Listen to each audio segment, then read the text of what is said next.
That is a tough act to follow. My name's Dick Clapp. I grew old with the Pilgrim nuclear power plant. I'm having to lean down because I don't want to readjust all these mics for the next speakers. All right. So I started hearing about the Pilgrim nuclear power plant 40 years ago. And at that time I was working in public health, but nothing having to do with nuclear power at that particular point. But then shortly after that, I actually wound up visiting Pilgrim nuclear power plant in 1979. And at that time, it was the worst operating, most dangerous plant in the country. They had overexposed more of their workers than any other power plant in the United States. That was 1979.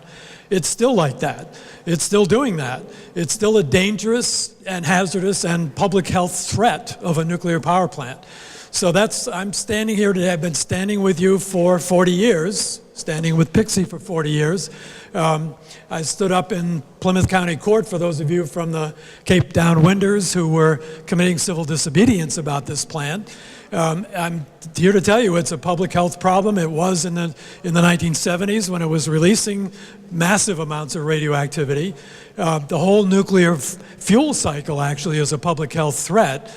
From the mining of the uranium, and it's the underground miners in the Utah, Nevada, Colorado, Four Corners area, mostly disproportionately Native Americans, Navajos, who were doing the mining and getting lung cancer from it.